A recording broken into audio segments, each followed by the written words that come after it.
welcome to another Dave Does video, and today we're doing Dave Does reviews, and we're checking out the album by X Japan, and that's the album Jealousy. So you guys requested it when I threw a poll up of different albums to check out, and this was rated as, well, it's their biggest album of X Japan, but it was also rated as one of these albums that you should go and check out. And we've had quite a few different albums on there, including some Pink Floyd stuff, but it was the one that won the vote, so we are going to go check this. Well, I'm not going to go check it out, I've already checked it out, and I've listened to them all, and I've listened to them quite a few times, so it gives me a good indication of what I was kind of getting into. And it's difficult actually when you're trying to listen to music and do a review of an album where primarily the bulk of the songs are sung in Japanese. There are a few English singing ones in there, but it makes it harder to try and get a vibe of the songs. You're doing it very musically, but it's good to do. So obviously this is a review rather than a reaction. Reaction is my first kind of gut feel. Review is more of a bit more of an in detailed, or where you've had time to kind of digest the song and kind of get past your initial impression. Now, obviously, if you like this video, please do subscribe, click the bell icon, like, share, leave the comments down below, get involved with the challenges. We've got the originals versus covers and, of course, the greatest song ever challenge. If you want to support the channel, you can do so via the Patreon, priority video requests, right inside Craft Shop, and Bandcamp for the band Nothing Gained.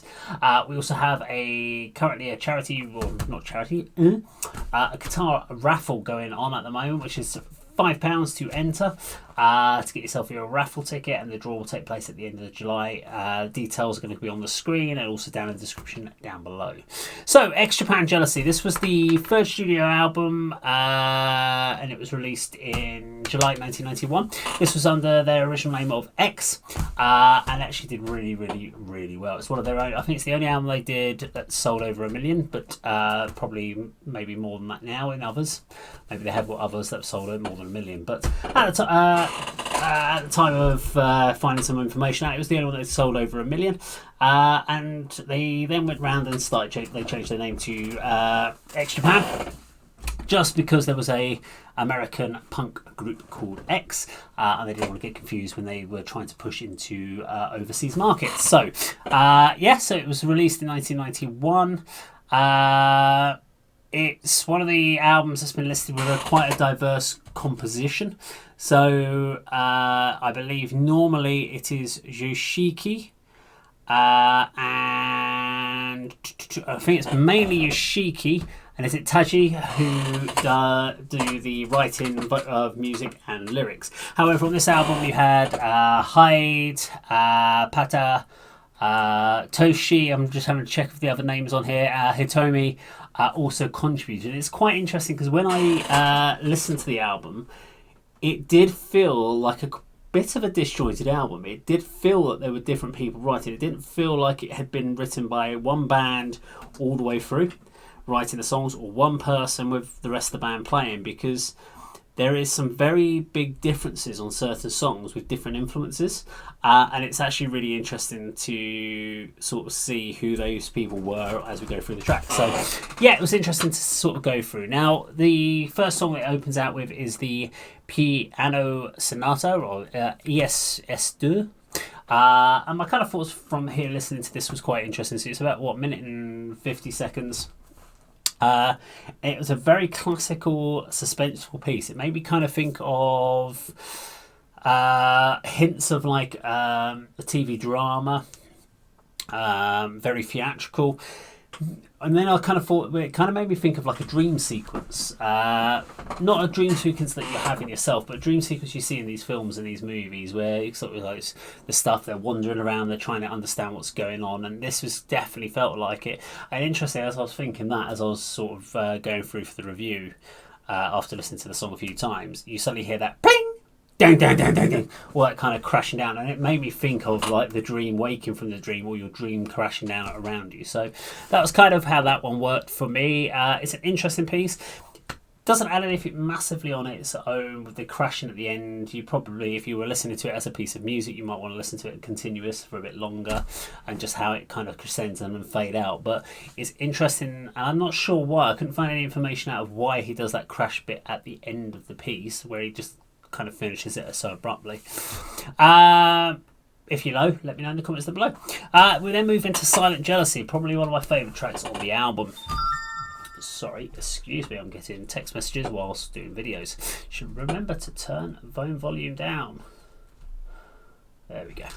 Yes, the Silent Jealousy. So it leads in again with the piano, but so I'm have through my notes here. Leads in with a piano build. It's almost kind of got a power ballad vibe to it, with the actual piano intro, which I thought was quite interesting. My only question is after having that previous track of also a piano piece, so you kind of have that piano piece, you have crashes down, it pauses, nothing, and then you launch another piano piece. Listening to the album back to back, that would kind of detract me, unless you're not meant to listen to it back to back. So, for me, so I have to read my notes here. Should it have been the? Should this have been the main track? Should this have been the opener, I guess? But I'm not sure. I mean, that's kind of where my thought was. Should it have been the opener? And then obviously we then got this piano piece anyway. We go to this piano piece. It builds into this lovely symphonic power metal piece, which is great. It ticks all the boxes. It does everything you want a power metal song to be doing. I definitely feel, though, I'm not sure about the piano piece beforehand. Maybe the piano piece could have been afterwards, and maybe it should have been the other way around, track 1, track 2.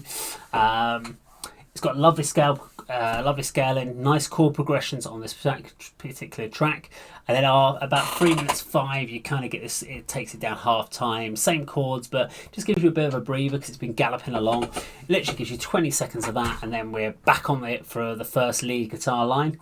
And a bit of a vocal bridge. 4 minutes, so we get about sort of another 30 seconds in on it. We have a piano lead out of nowhere with strings, which is quite strange. Not something I was expecting in a kind of this symphonic power metal to suddenly go into this nice piano piece. And that goes in for sort of 20 seconds later, and then we're off. We're doing solos. Someone mentioned, or I saw something said about Swan Lake. I recognised the piece of music, but I didn't know where it came from. But there's a little bit apparently of Swan Lake in that particular middle part of the song. It's definitely an incendiary performance.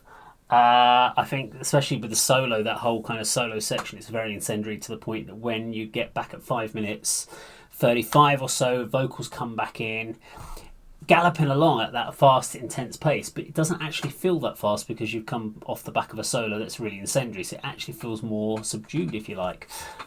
Quite interesting, I found, with that particular one. But very cool track. We move into a song called Miscast. So this was one that was done by Hyde, both musically and lyrically. I found this one, it had this kind of statica, or staccata? Almost Megadeth Motorhead in style, very kind of thrashy riffs, moving into kind of a rock and roll-y style verse riff. Again, very different from Silent Jealousy. It feels chalk and cheese, different styles. The chorus is very instantly accessible. Nice gang vocals, really like the gang vocals. Great thrashy solo, high energy, scaling into almost a power. I wrote power pop, power metal midsection. It feels a little dirty, the song, but in a good way. So it's got some roughness, there's a bit of gruffness into it, but it's good. It's earthy. It's kind of a real cool start. I really like Hyde's writing on it, and it shows when we get to later songs. Well, on the other songs that that Hyde's written on the album, you can tell the influences as a guitar player, where the passion is, or where they like to write. So very interesting. We then move into Desperate Angels. So this is who wrote this one? Desperate Angels is a Touchy and Touchy. Again, really interesting, completely different styles. Desperate Angel is, when I first heard it kick in and the harmonised vocals, the first thing I thought was, am I listening to a Def Leppard track? It reminded me of something off of, is it Pyromania or something like that one, like Don't Shoot Shotgun or something like that. But it is a very classic. It's got that real classic tone of new wave of British heavy metal, 80s style. Loved the harmonica they used on it. Really added a nice touch and another great solo on that particular song. So really interesting mix of styles. We've got a kind of a Def Leppard new wave of British heavy metal. We've got some thrashier sort of stuff going on. We've got power metal. We've got a piano piece. And now we move into track number 5, which is White Wind from Mr. Martin. And I really wrote just one kind of little sentence or snippet here, which is a chilled out guitar piece, because that's what it was for me. It was nice. It's an interlude. It's a bridge. It's a respite, I guess, just to give yourself a breath of a moment to stop, think, before you get back into the rocking out, I guess. And that's how I've sort of taken it. But again, I'd like to know what people's thoughts are on it or details on it about the reasoning behind that particular piece on the album. So it'd be nice to know. We now move into Voices Screaming. So this is who did this one? Touchy and Touchy. So on this particular one, I loved the intro. Really nice guitar intro. Almost kind of emotional ballad, power ballad kind of thing. It had some lovely orchestration over the top and lovely musical layering of the song. I felt that at 6 minutes 16, the track does feel a little too long. It wasn't diverse enough. It was a really nice song, but at probably about 4.5 minutes, it would have felt comfortable. I think after that, it just feels. I found listening to the song, I was almost looking for where the next song is, because there wasn't anything new or anything enough to kind of keep me listening to that song for any longer. My attention started waning. Up until that point, after about 4.5-5 minutes, your attention's there, but after that you start kind of daydreaming off in other places. So yeah, that was my only negative on that one. It's not really a negative, it's just an observation. It was quite long for that sort of song without significant structural changes, etc.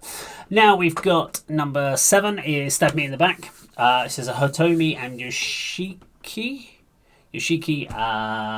wrote this one. Very big switch. So we've just gone from this power ballad into a punk song. That's where I kind of went for it. This is very punk. It almost had a kind of it kind of went start from very punk raw energy into a kind of Death Magnetic Metallica vibe. It's a fun and energetic track. Crazy shredding solo. And it's a complete almost 180 from what we were doing on the track before. So the album so far has a lot of peaks and troughs. So it kind of takes you here, takes you down there, takes you there. Whereas some people's albums will have kind of this nice kind of mid-tempo stuff all the way through, bit of a power ballad, might do a thrash one. This one's going, right, we'll do power metal, we'll do a ballad, we'll do some rock and roll, we'll do another bit of a guitar feel, then we'll do some punk, and then we'll do... It's an interesting mix on an actual album. But yeah, cool track. Move on to Love Replica. This is another Hyde track. Really liked this one.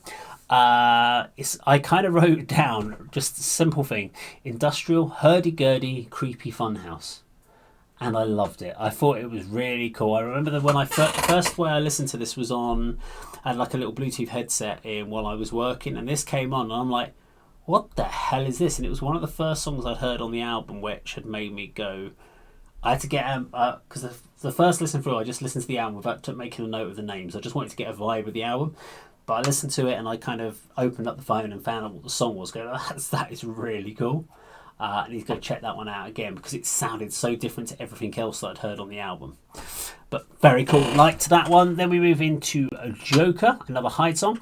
Again, first word that came out for me was rock and roll. Almost the 70s though in vibe. This kind of had the era of 70s bands, like not specifically these bands, but kind of the T-Rexes, the Slades, but some of the other kind of harder rock bands from the 70s as well. So not quite Zeppelin-esque, more standard rock and roll sort of bands that you'd have. But it's interesting that Hyde's writing is very rock and roll sort of style and not necessarily the big power metal sort of stuff that you hear on that or who's it? Yoshiki tends to write or has written on this album.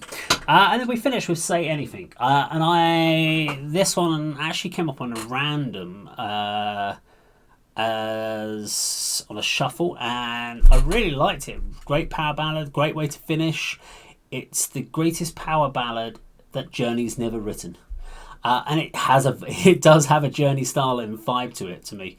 They would be proud. I think Journey would love that and go, yeah, do you know what? I love that song. It's a great track. It's a great way to finish it. And it's a very emotional song. And I really enjoyed that. I mean, the standout ones for me, it's a difficult one. So I would say, yeah, Silent Jealousy is very good. Love Replica, I really liked. Say Anything's really nice. And probably... I did like Desperate Angel. I liked the Def Leppard-esque style of it. It kind of pushed me back to my Def Leppard days, so I liked it from that one.